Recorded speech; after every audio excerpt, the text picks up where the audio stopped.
नमस्कार। खबरां दे इस बुलेटिन च तुहाडा स्वागत। मैं हां परमिंदर कौर। पहलां पेश ने चोणवीआं खबरां।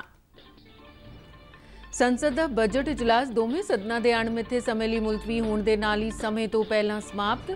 बजट इजलास दौरान राज सभा च 19 जबकि लोक सभा च 18 बिल पास कीते गए। संसद वल्लों वित्ती मूल ढांचा ते विकास लई कौमी बैंक बिल 2021 पास। केंद्र सरकार जीपीएस आधारित टोल कलैक्शन सिस्टम शुरू करन ते दिल्ली तो मुंबई तक ई हाईवे लागू करन ते काम कर रही है। सुप्रीम कोर्ट ने फरवरी 2020 ਦੇ ਆਪਣੇ फैसले ਦੇ बावजूद सेना 'ਚ कई महिला अधिकारियों ਨੂੰ ਫਿਟਨੈਸ ਦੇ ਆਧਾਰ ਤੇ ਸਥਾਈ ਕਮਿਸ਼ਨ ਨਾ ਦਿੱਤੇ ਜਾਣ ਤੇ ਨਾਰਾਜ਼ਗੀ ਜਤਾਈ। ਅਦਾਲਤ ਨੇ 2 ਮਹੀਨਿਆਂ ਅੰਦਰ ਇਨ੍ਹਾਂ महिला अधिकारियों ਨੂੰ ਸਥਾਈ ਕਮਿਸ਼ਨ ਦੇਣ ਤੇ ਨਿਰਦੇਸ਼ ਜਾਰੀ ਕੀਤੇ। ਭਾਰਤ 'ਚ ਹੁਣ ਤੱਕ ਕੋਵਿਡ ਵੈਕਸੀਨ ਦੀਆਂ 5,31,45,000 ਖੁਰਾਕਾਂ ਦਿੱਤੀਆਂ ਗਈਆਂ। ਬੀਤੇ 24 ਘੰਟਿਆਂ ਦੌਰਾਨ 23,62,000 ਤੋਂ ਵੱਧ ਲੋਕਾਂ ਨੂੰ ਕੋਵਿਡ ਟੀਕੇ ਲਗਾਏ ਗਏ। ਕੋਵਿਡ-19 ਤੋਂ ਠੀਕ ਹੋਣ ਦੀ ਦਰ 95.28% ਹੋਈ। ਭਾਰਤ ਦੇ ਦੌਰੇ ਤੇ ਆਏ ਪਾਕਿਸਤਾਨੀ ਜਲ ਸਰੋਤ ਕਮਿਸ਼ਨ ਦੇ 7 ਮੈਂਬਰੀ ਡੈਲੀਗੇਸ਼ਨ ਦੇ ਮੈਂਬਰਾਂ ਨੇ ਅੱਜ ਅੰਮ੍ਰਿਤਸਰ ਵਿਖੇ ਸ੍ਰੀ ਹਰਿਮੰਦਰ ਸਾਹਿਬ ਦੇ ਦਰਸ਼ਨ ਕੀਤੇ। ਭਾਰਤੀ ਬੈਡਮਿੰਟਨ ਖਿਡਾਰੀ ਸਾਇਨਾ ਨੇਹਵਾਲ ਅਤੇ ਕਿਦਾਂਬੀ ਸ਼੍ਰੀਕਾਂਤ ਨੇ ਓਰੀਅਨਸ ਮਾਸਟਰਜ਼ ਟੂਰਨਾਮੈਂਟ 'ਚ ਜੇਤੂ ਸ਼ੁਰੂਆਤ ਕੀਤੀ। ਭਾਰਤ ਅਤੇ ਇੰਗਲੈਂਡ ਵਿਚਾਲੇ 3 ਦਿਨਾਂ ਕ੍ਰਿਕਟ ਮੈਚਾਂ ਦੀ ਲੜੀ ਦਾ ਦੂਜਾ ਮੈਚ ਭਲਕੇ ਪੁਣੇ 'ਚ ਖੇਡਿਆ ਜਾਵੇਗਾ। ਤੇ ਹੁਣ ਖਬਰਾਂ ਵਿਸਥਾਰ ਨਾਲ। ਸੰਸਦ ਦਾ ਬਜਟ ਇਜਲਾਸ ਦੋਵੇਂ ਸਦਨਾਂ ਦੇ ਅਣਮਿੱਥੇ ਸਮੇਂ ਲਈ ਮੁਲਤਵੀ ਹੋਣ ਦੇ ਨਾਲ ਹੀ ਸਮੇਂ ਤੋਂ ਪਹਿਲਾਂ ਸਮਾਪਤ ਹੋ ਗਿਆ ਹੈ। ਬਜਟ ਸੈਸ਼ਨ ਦਾ ਦੂਸਰਾ ਪੜਾਅ 8 ਮਾਰਚ ਤੋਂ ਸ਼ੁਰੂ ਹੋਇਆ ਸੀ ਤੇ 8 ਅਪ੍ਰੈਲ ਨੂੰ ਸਮਾਪਤ ਹੋਣਾ ਸੀ। ਇਜਲਾਸ ਦਾ ਪਹਿਲਾ ਪੜਾਅ 29 ਜਨਵਰੀ ਤੋਂ ਸ਼ੁਰੂ ਹੋ ਕੇ 13 ਫਰਵਰੀ ਤੱਕ ਚੱਲਿਆ। ਰਾਜ ਸਭਾ 'ਚ ਸਭਾਪਤੀ ਐਮ ਵੈਂਕਈਆ ਨਾਇਡੂ ਨੇ ਦੱਸਿਆ ਕਿ ਬਜਟ ਇਜਲਾਸ ਦੌਰਾਨ 19 ਬਿੱਲ ਪਾਸ ਕੀਤੇ ਗਏ। ਉਨ੍ਹਾਂ ਕਿਹਾ ਕਿ ਇਜਲਾਸ ਦੌਰਾਨ ਉੱਪਰਲੇ ਸਦਨ ਦੀ ਕੁੱਲ ਉਤਪਾਦਕਤਾ 90% ਰਹੀ। ਸਭਾਪਤੀ ਨੇ ਕੋਵਿਡ ਮਹਾਮਾਰੀ ਦੌਰਾਨ ਸਦਨ ਨੂੰ ਸਫਲਤਾਪੂਰਵਕ ਚਲਾਉਣ 'ਚ ਮਦਦ ਅਤੇ ਕੋਵਿਡ ਸੰਬੰਧੀ ਨਿਯਮਾਂ ਦੀ ਪਾਲਣਾ ਲਈ ਮੈਂਬਰਾਂ ਦਾ ਧੰਨਵਾਦ ਕੀਤਾ। ਸ਼੍ਰੀ ਵੈਂਕਈਆ ਨਾਇਡੂ ਨੇ ਦੇਸ਼ 'ਚ ਕੋਵਿਡ ਦੇ ਵੱਧਦੇ ਮਾਮਲਿਆਂ ਤੇ ਚਿੰਤਾ ਪ੍ਰਗਟਾਈ ਅਤੇ ਲੋਕਾਂ ਨੂੰ ਕੋਵਿਡ ਪ੍ਰੋਟੋਕਾਲ ਦੀ ਪਾਲਣਾ ਕਰਨ ਅਤੇ ਟੀਕਾ ਲਗਵਾਉਣ ਲਈ ਅੱਗੇ ਆਉਣ ਦੀ ਅਪੀਲ ਕੀਤੀ। Sessions have continued in this session as well. As a result, overall productivity of the last 4 sessions and this session comes to about 94%. I appeal to all to maintain this positive momentum in the functioning of the House during this year as well as in future also. We need to strive towards achieving 100% productivity, knowing that we are working under extraordinary circumstances. Honorable members, I am happy to note that this August House saw a passionate and quality debate and discussions on the motion of thanks to the President's address and the Union budget.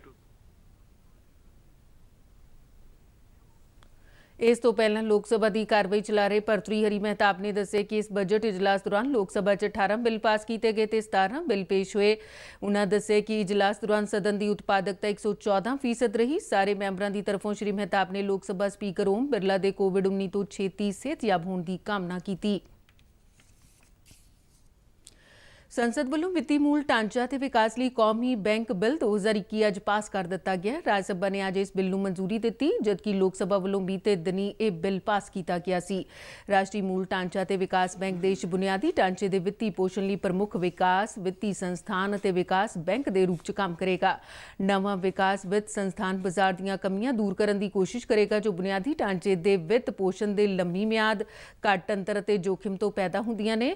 ਸਰਕਾਰ ਇਸ ਸੰਸਥਾ ਨੂੰ ਅਨੁਦਾਨ ਅਤੇ ਅੰਸ਼ਦਾਨ ਵਿਦੇਸ਼ੀ ਉਧਾਰਾਂ ਲਈ ਰਿਆਇਤੀ ਦਰਾਂ ਤੇ guarantee ਅਤੇ ਹੋਰ ਰਿਆਇਤਾਂ ਪ੍ਰਦਾਨ ਕਰੇਗੀ। ਕੇਂਦਰੀ ਮੰਤਰੀ ਮੰਡਲ ਨੇ ਪਿਛਲੇ ਹਫ਼ਤੇ 20,000 ਕਰੋੜ ਰੁਪਏ ਦੀ ਪੂੰਜੀ ਨਾਲ DFI ਦੀ ਸਥਾਪਨਾ ਨੂੰ ਮਨਜ਼ੂਰੀ ਦਿੱਤੀ ਸੀ। ਇਸ ਬਿੱਲ ਤੇ ਚਰਚਾ ਦੌਰਾਨ ਖਜ਼ਾਨਾ ਮੰਤਰੀ ਨਿਰਮਲਾ ਸੀਤਾਰਮਨ ਨੇ ਕਿਹਾ ਕਿ ਵਿਕਾਸ ਅਤੇ ਵਿੱਤੀ ਟੀਚਿਆਂ ਨੂੰ ਧਿਆਨ 'ਚ ਰੱਖ ਕੇ NBFID ਦਾ ਗਠਨ ਕੀਤਾ ਜਾ ਰਿਹਾ ਹੈ। ਇਸ ਦੀ ਮਦਦ ਨਾਲ ਦੇਸ਼ ਵਿੱਚ ਮੂਲ ਢਾਂਚੇ ਦੇ ਵਿਕਾਸ ਵਿੱਚ ਮਦਦ ਮਿਲੇਗੀ। ਕੇਂਦਰ ਸਰਕਾਰ ਜੀਪੀਐਸ ਆਧਾਰਿਤ ਟੋਲ ਕਲੈਕਸ਼ਨ ਸਿਸਟਮ ਸ਼ੁਰੂ ਕਰਨ ਅਤੇ ਆਉਂਦੇ ਮਹੀਨਿਆਂ 'ਚ ਦਿੱਲੀ ਤੋਂ ਮੁੰਬਈ ਤੱਕ ਹਾਈਵੇ ਲਾਗੂ ਕਰਨ ਤੇ ਕੰਮ ਕਰ ਰਹੀ ਹੈ। ਸੜਕੀ ਟਰਾਂਸਪੋਰਟ ਅਤੇ ਰਾਜਮਾਰਗ ਮੰਤਰੀ ਨਿਤਿਨ ਗਡਕਰੀ ਨੇ ਅੱਜ ਲੋਕ ਸਭਾ 'ਚ ਪੂਰਕ ਸਵਾਲਾਂ ਦੇ ਜਵਾਬ 'ਚ ਇਹ ਜਾਣਕਾਰੀ ਦਿੱਤੀ। ਉਨ੍ਹਾਂ ਕਿਹਾ ਕਿ ਇਸ ਵੇਲੇ ਦੇਸ਼ 'ਚ ਫਾਸਟੈਗ ਰਾਹੀਂ ਟੋਲ ਕਲੈਕਸ਼ਨ 93% ਹੋ ਗਈ, ਜਿਸ ਨਾਲ ਪਿਛਲੇ ਸਾਲ ਦੇ ਮੁਕਾਬਲੇ ਟੋਲ ਕਲੈਕਸ਼ਨ ਵਿੱਚ 10,000 ਕਰੋੜ ਰੁਪਏ ਦਾ ਵਾਧਾ ਹੋਇਆ ਹੈ। ਨਿਤਿਨ ਗਡਕਰੀ ਨੇ ਕਿਹਾ ਕਿ ਫਾਸਟੈਗ ਦੀ ਵਰਤੋਂ ਨਾਲ ਟੋਲ ਬੂਥਾਂ ਤੇ ਉਡੀਕ ਦੇ ਸਮੇਂ ਵਿੱਚ ਵੀ ਕਮੀ ਆਈ ਹੈ। ਉਨ੍ਹਾਂ ਕਿਹਾ ਕਿ ਜੀਪੀਐਸ ਆਧਾਰਿਤ ਟੋਲ ਕਲੈਕਸ਼ਨ ਸਿਸਟਮ ਚਾਲੂ ਹੋਣ ਨਾਲ ਟ੍ਰੈਫਿਕ ਆਵਾਜਾਈ ਸੁਚਾਰੂ ਹੋਵੇਗੀ। ਇਸ ਤੋਂ ਇਲਾਵਾ ਇਸ 'ਚ ਪਾਰਦਰਸ਼ਤਾ ਆਉਣ ਦੇ ਨਾਲ ਟੋਲ ਇਕੱਠਾ ਕਰਨ ਦਾ ਪੁਰਾਣਾ ਤੰਤਰ ਵੀ ਖਤਮ ਹੋਵੇਗਾ। दिल्ली से मुंबई ये 1300 किलोमीटर हाईवे को हम हाईवे बनाने की कोशिश कर रहे हैं और इसके ऊपर जो ट्रक और बसेस होगी वो 120 किलोमीटर के स्पीड से इलेक्ट्रिक पर चलेगी और रेलवे का जैसा इलेक्ट्रिक के ऊपर जो सिस्टम होती है वही होगी। सीमेंस कंपनी ने इसकी टेक्नोलॉजी करके जर्मनी में रोड बनाया। कल उन्होंने मुझे पूरा प्रेजेंटेशन दिया।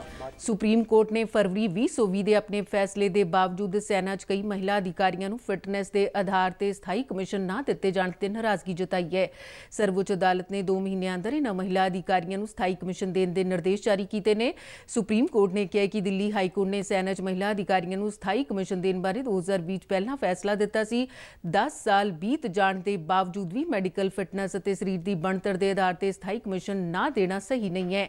ਸੁਪਰੀਮ ਕੋਰਟ ਨੇ ਕਿਹਾ ਸੀ ਕਿ ਸਾਡੀ ਸਮਾਜਿਕ ਵਿਵਸਥਾ ਮਰਦਾਂ ਨੇ ਮਰਦਾਂ ਲਈ ਹੀ ਬਣਾਈ ਹੈ। ਸਮਾਨਤਾ ਦੀ ਗੱਲ ਝੂਠੀ ਹੈ।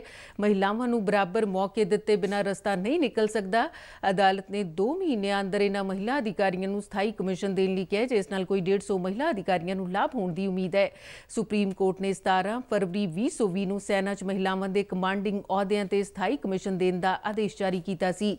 ਜਸਟਿਸ ਡੀ.ਵਾਈ. ਚੰਦਰਚੂੜ ਦੀ ਪ੍ਰਧਾਨਗੀ ਵਾਲੀ ਬੈਂਚ ਨੇ ਫੈਸਲਾ ਸੁਣਾਉਂਦਿਆਂ ਕਿਹਾ ਸੀ ਕਿ ਮਹਿਲਾਵਾਂ ਨੂੰ ਯੁੱਧ ਤੋਂ ਬਿਨਾਂ ਹਰ ਖੇਤਰ ਵਿੱਚ ਸਥਾਈ ਕਮਿਸ਼ਨ ਦਿੱਤਾ ਜਾਵੇ। ਕੋਰਟ ਨੇ ਕਿਹਾ ਸੀ ਕਿ ਦਿੱਲੀ ਹਾਈ ਕੋਰਟ ਦੇ ਹੁਕਮ ਤੋਂ ਬਾਅਦ ਕੇਂਦਰ ਨੂੰ ਸੈਨਾ ਵਿੱਚ ਮਹਿਲਾਵਾਂ ਦੇ ਕਮਾਂਡਿੰਗ ਅਹੁਦਿਆਂ ਤੇ ਸਥਾਈ ਕਮਿਸ਼ਨ ਦੇਣ ਦਾ ਹੁਕਮ ਜਾਰੀ ਕਰਨਾ ਚਾਹੀਦਾ ਸੀ। ਭਾਰਤ 'ਚ ਹੁਣ ਤੱਕ ਕੋਵਿਡ ਵੈਕਸੀਨ ਦੀਆਂ 5,31,45,000 ਖੁਰਾਕਾਂ ਦਿੱਤੀਆਂ ਜਾ ਚੁੱਕੀਆਂ ਨੇ। ਕੇਂਦਰੀ ਸਿਹਤ ਮੰਤਰਾਲਾ ਨੇ ਦੱਸਿਆ ਕਿ ਬੀਤੇ 24 ਘੰਟਿਆਂ ਦੌਰਾਨ 23,62,000 ਤੋਂ ਵੱਧ ਖੁਰਾਕਾਂ ਦਿੱਤੀਆਂ ਗਈਆਂ। ਇਸੇ ਦੌਰਾਨ ਦੇਸ਼ 'ਚ ਕੋਵਿਡ-19 ਤੋਂ ਠੀਕ ਹੋਣ ਦੀ ਦਰ 95.28% ਤੇ ਆ ਗਈ ਹੈ। ਬੀਤੇ ਦਿਨੀ 26,000 ਕਰੋਨਾ ਮਰੀਜ਼ ਸਿਹਤਯਾਬ ਹੋਏ। ਕੁੱਲ ਮਿਲਾ ਕੇ ਹੁਣ ਤੱਕ ਦੇਸ਼ ਵਿੱਚ 1,12,00,000 ਤੋਂ ਵੱਧ ਕਰੋਨਾ ਮਰੀਜ਼ ਸਿਹਤਯਾਬ ਹੋ ਚੁੱਕੇ ਨੇ। ਭਾਰਤ 'ਚ ਮੌਜੂਦਾ ਸਮੇਂ ਕੋਈ 3,95,000 ਐਕਟਿਵ ਕਰੋਨਾ ਮਰੀਜ਼ ਨੇ, ਜੋ ਕੁੱਲ ਪੋਜ਼ਿਟਿਵ ਮਾਮਲਿਆਂ ਦਾ 3.35% ਬਣਦਾ ਹੈ। ਸਿਹਤ ਮੰਤਰਾਲੇ ਦੇ ਅੰਕੜਿਆਂ ਮੁਤਾਬਿਕ ਦੇਸ਼ 'ਚ ਬੀਤੇ 24 ਘੰਟਿਆਂ ਦੌਰਾਨ 53,476 ਨਵੇਂ ਕਰੋਨਾ ਮਾਮਲੇ ਦਰਜ ਹੋਏ, ਜਿਸ ਮਗਰੋਂ ਕਰੋਨਾ ਦੀ ਪੁਸ਼ਟੀ ਵਾਲੇ ਕੁੱਲ ਮਾਮਲਿਆਂ ਦੀ ਗਿਣਤੀ 1,17,00,000 ਤੋਂ ਪਾਰ ਹੋ ਗਈ ਹੈ। ਸਿਹਤ ਮੰਤਰਾਲੇ ਨੇ ਦੱਸਿਆ ਕਿ ਬੀਤੇ ਦਿਨੀ 251 ਕਰੋਨਾ ਮਰੀਜ਼ਾਂ ਦੀ ਮੌਤ ਹੋਈ ਹੈ ਤੇ ਹੁਣ ਤੱਕ ਇਸ ਬਿਮਾਰੀ ਕਾਰਨ 1,60,692 ਲੋਕਾਂ ਦੀਆਂ ਜਾਨਾਂ ਜਾ ਚੁੱਕੀਆਂ ਨੇ। ਪੰਜਾਬ 'ਚ ਕਰੋਨਾ ਵਾਇਰਸ ਦੇ ਵਧਣ ਦਾ ਸਿਲਸਿਲਾ ਜਾਰੀ ਹੈ ਤੇ ਹਰ ਰੋਜ਼ ਕਰੋਨਾ ਵਾਇਰਸ ਨਾਲ ਗ੍ਰਸਤ ਮਰੀਜ਼ਾਂ ਦੀ ਗਿਣਤੀ ਦੇ ਨਾਲ ਇਸ ਨਾਲ ਜਾਨ ਗਵਾਉਣ ਵਾਲਿਆਂ ਦੀ ਗਿਣਤੀ ਵਿੱਚ ਵੀ ਵਾਧਾ ਹੋ ਰਿਹਾ ਹੈ। ਸਿਹਤ ਵਿਭਾਗ ਦੇ ਅੰਕੜਿਆਂ ਅਨੁਸਾਰ ਸੂਬੇ 'ਚ ਬੀਤੇ ਦਿਨ 2,634 ਨਵੇਂ ਕਰੋਨਾ ਮਾਮਲੇ ਸਾਹਮਣੇ ਆਏ ਨੇ ਤੇ ਕਰੋਨਾ ਨਾਲ 39 ਹੋਰ ਮੌਤਾਂ ਹੋਈਆਂ ਨੇ। ਇਸੇ ਦੌਰਾਨ ਸਿਹਤ ਵਿਭਾਗ ਨੇ ਦੱਸਿਆ ਕਿ 1,455 ਕਰੋਨਾ ਮਰੀਜ਼ ਠੀਕ ਹੋਏ ਨੇ। ਬੀਤੇ ਦਿਨੀ ਜਲੰਧਰ ਸਭ ਤੋਂ ਵੱਧ 11 ਮੌਤਾਂ, ਲੁਧਿਆਣਾ ਤੇ ਅੰਮ੍ਰਿਤਸਰ ਵਿੱਚ 2-2, ਹੁਸ਼ਿਆਰਪੁਰ ਵਿੱਚ 4 ਮੌਤਾਂ ਹੋਈਆਂ ਨੇ। ਕਰੋਨਾ ਦੇ ਜ਼ਿਆਦਾ ਮਾਮਲੇ ਲੁਧਿਆਣਾ, ਜਲੰਧਰ, ਅੰਮ੍ਰਿਤਸਰ, ਕਪੂਰਥਲਾ, SBS ਨਗਰ, SAS ਨਗਰ ਤੋਂ ਆਏ ਨੇ। ਲੁਧਿਆਣਾ ਤੋਂ 320, ਜਲੰਧਰ ਤੋਂ 352, ਪਟਿਆਲਾ 276, SAS ਨਗਰ 303, ਅੰਮ੍ਰਿਤਸਰ 296, ਗੁਰਦਾਸਪੁਰ 172 ਕਰੋਨਾ ਮਾਮਲੇ ਸਾਹਮਣੇ ਆਏ ਨੇ। ਹੁਣ ਪੰਜਾਬ 'ਚ 20,522 ਕੁੱਲ ਕਰੋਨਾ ਐਕਟਿਵ ਮਾਮਲੇ ਹੋ ਗਏ ਨੇ। ਜਲੰਧਰ ਵਿੱਚ ਲਗਾਤਾਰ ਵਧ ਰਹੇ ਕਰੋਨਾ ਮਾਮਲਿਆਂ ਬਾਰੇ ਜਲੰਧਰ ਦੇ ਡਿਪਟੀ ਕਮਿਸ਼ਨਰ ਘਨਸ਼ਿਆਮ ਥੋਰੀ ਨੇ ਦੱਸਿਆ ਕਿ ਇਸ ਨੂੰ ਦੇਖਦਿਆਂ ਕਰੋਨਾ ਟੈਸਟਾਂ ਦੀ ਗਿਣਤੀ 'ਚ ਵਾਧਾ ਕੀਤਾ ਗਿਆ ਹੈ। 15 ਦੇ ਕਰੀਬ ਪੁਲਿਸ ਨਾਕਿਆਂ ਤੇ ਮਾਸਕ ਨਾ ਲਗਾਉਣ ਵਾਲਿਆਂ ਦੇ ਚਲਾਨ ਦੇ ਨਾਲ ਕਰੋਨਾ ਟੈਸਟ ਵੀ ਕੀਤੇ ਜਾ ਰਹੇ ਨੇ। ਡਿਪਟੀ ਕਮਿਸ਼ਨਰ ਜਲੰਧਰ ਨੇ ਲੋਕਾਂ ਨੂੰ ਅਪੀਲ ਕੀਤੀ ਹੈ ਕਿ ਜਲਦੀ ਤੋਂ ਜਲਦੀ ਵੈਕਸੀਨੇਸ਼ਨ ਕਰਵਾ ਲੈਣ, ਕਿਉਂਕਿ 1 ਅਪ੍ਰੈਲ ਤੋਂ 45 ਸਾਲ ਤੋਂ ਵੱਧ ਉਮਰ ਦੇ ਸਾਰੇ ਲੋਕਾਂ ਨੂੰ ਟੀਕਾ ਲਗਾਉਣ ਲਈ ਕੇਂਦਰ ਸਰਕਾਰ ਵੱਲੋਂ ਹਦਾਇਤਾਂ ਜਾਰੀ ਕੀਤੀਆਂ ਗਈਆਂ ਨੇ।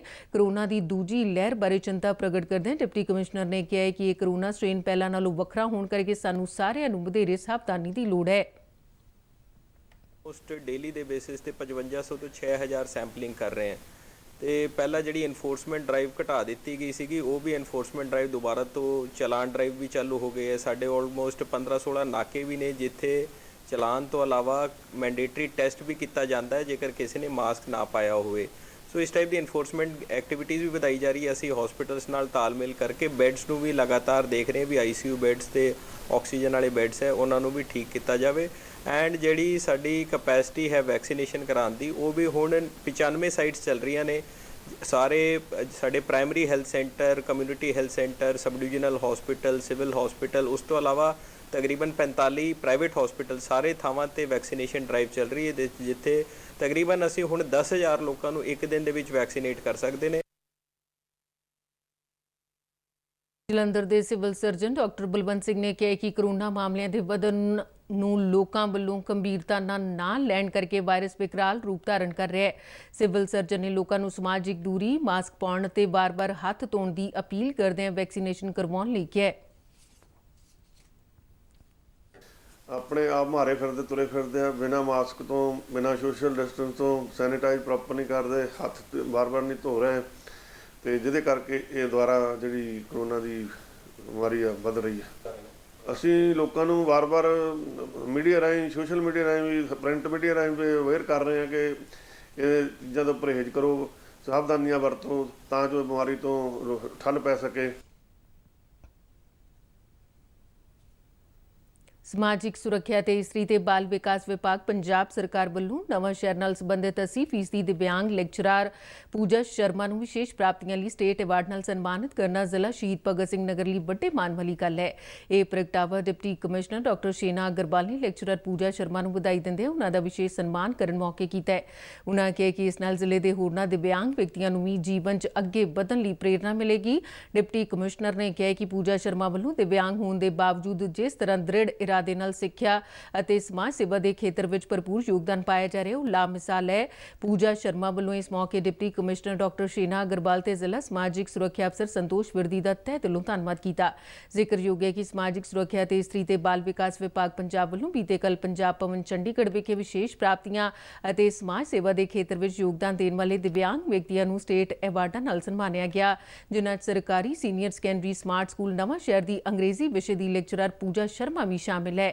ਇਹ ਐਵਾਰਡ ਸਮਾਜਿਕ ਸੁਰੱਖਿਆ ਤੇ ਇਸਤਰੀ ਤੇ ਬਾਲ ਵਿਕਾਸ ਮੰਤਰੀ ਪੰਜਾਬ ਅਰੁਣਾ ਚੌਧਰੀ ਵੱਲੋਂ ਪ੍ਰਦਾਨ ਕੀਤੇ ਗਏ। ਇਸ ਐਵਾਰਡ 'ਚ ਸਰਟੀਫਿਕੇਟ ਤੋਂ ਇਲਾਵਾ 10,000 ਰੁਪਏ ਦੀ ਰਾਸ਼ੀ ਸ਼ਾਮਿਲ ਹੈ।